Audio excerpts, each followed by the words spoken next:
So now we're going to move to the next life cycle part. So now you've been found, people are engaging your brand. So the question is, they hit a call to action. How do you nurture them to conversion? So you might be doing, the ability to get people on your calendar through discovery calls and doing the one call close.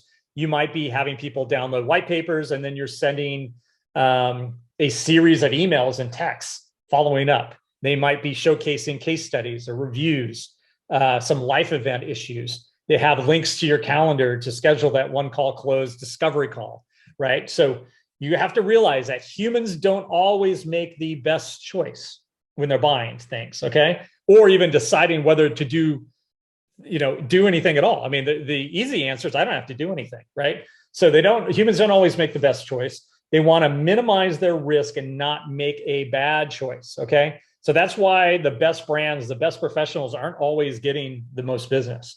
So the role of your marketing material and nurture experience is to make your prospect trust that they are making the best decision. I think this is important to understand when we're talking about nurturing, what that means. So most CPAs, EAs, and accountants think that their clients are buying expertise, but most prospects have a hard time evaluating expertise. And I'm going to contradict myself at times because a lot of times you're going to showcase expertise when you're marketing to certain verticals. But the reality is, let's pretend there's two CPAs and they both work with restaurants and they both have X number of years experience, blah, blah, blah. The CPA can say whatever they'd like, but as a user, you don't know what all these designations mean. You don't necessarily know just because they say it, they actually know what they're doing, right? But what a prospect does know is, do they feel valued? They can tell if the relationship is good and if phone calls are returned, if people are responsive. And those are elements that you're using during your user experience to help you convert people, okay? So now they're going from, okay, I think that, based on paper, this person has expertise, quote unquote, that I can use, I think would use, but it's the relationship is what's going to help them choose to work with you. So it's a very important distinction that you need to think about. So clients are experts at knowing if they feel valued, right? And this is even more important at the beginning of a relationship. So when we talk about this connected user experience, we're trying to connect in a human-to-human way with people when they find us. Now they're looking at our brand when we're trying to convert them. We're trying to continue that conversation and get it tighter, okay? That's why this is important. So evaluate your current nurture process if you have one. My guess is most people do not. Most pros don't have a plan in place. And that means, do you have an in-house plan that says when a inquiry comes in, where do they go? What are all their touch points? What is that flow of that prospect's experience, okay? So if a prospect wants to talk to you or get started, what is the process? Have you highlighted your social proof? Going to those case studies, testimonials, reviews throughout your marketing material. What is the perceived value of your service? So your prospect is making this perceived value in their head before they reach out to you, okay? And by nurturing them with information that helps increase that perceived value, that's where you get the power pricing. You're going to get the ability to charge more than your competition. So remember, your marketing will help increase what your clients will pay for your service. And this is why when accountants say to me, I don't need to market, or I don't have time, it's like a go nuclear button. It's just, you got to be kidding me. Okay, that's the most important part of having a healthy practice.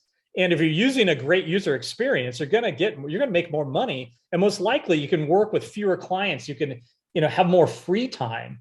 So 100% marketing is the key to a successful practice. So a practice using an unprofessional website or user experience will have a hard time getting a premium price. And that's just true. There's study after study that shows that. We've seen some of our best performers, and they all have a great website, professional, human, a great story, and they're getting premium prices. They're growing, which leads me to continuing the nurturing to conversion. Remember, 88% of users are less likely to return to a website after a bad user experience. And that's where I say, the SSL security is not built in. You don't have reCAPTCHA. You're not using, the latest technology to streamline the experience. So you don't want people to drop from that because you won't get that opportunity. So check your touch points. Have you taken friction out of the buying process?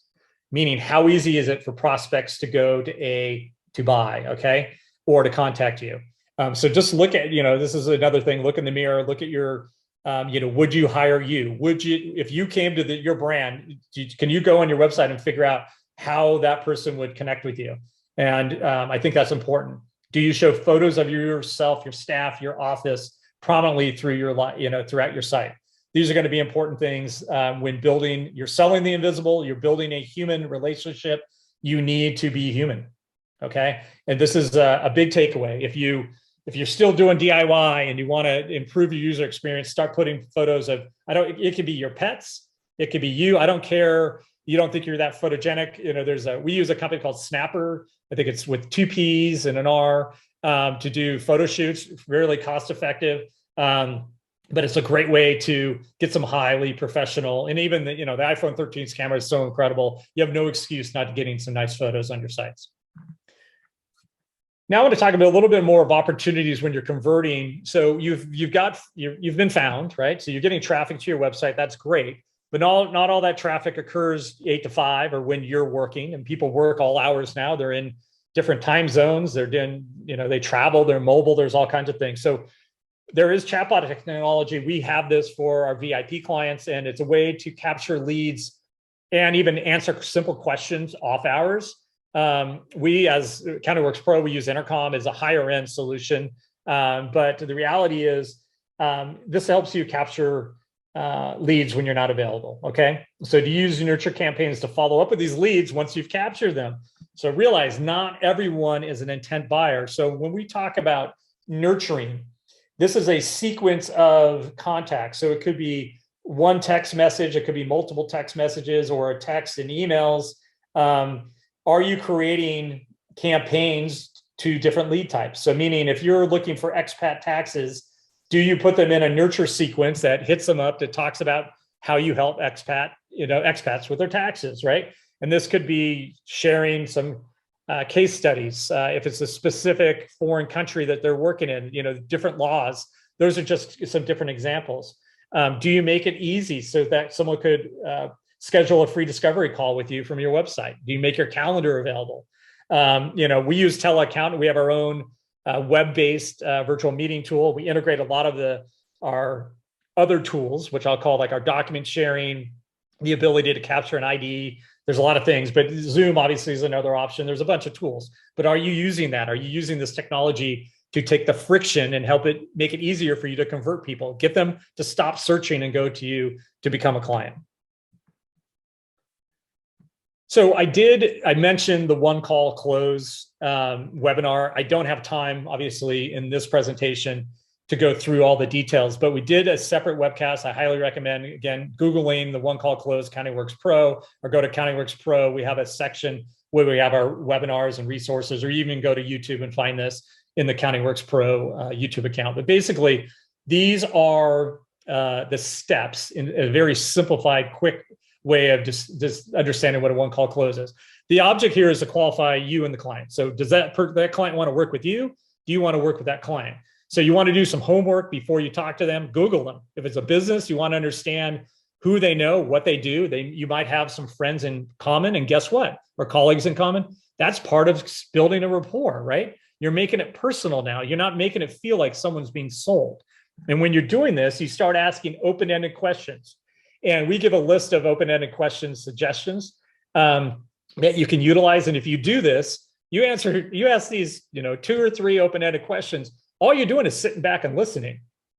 And then basically you're listening and understanding what their needs are. And then you frame your narrative around their answers. And that's how you present your solutions to their problems.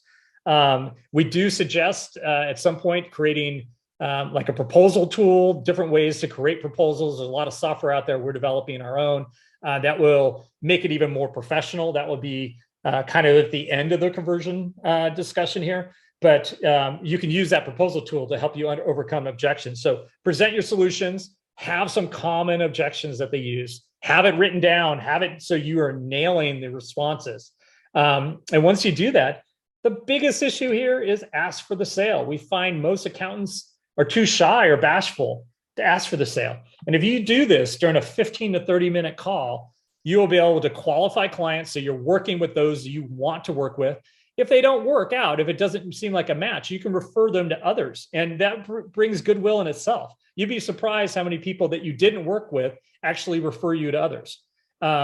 So these are just the 5 things. Again, we have another webcast that I highly suggest you watch, but I'm going to keep moving on.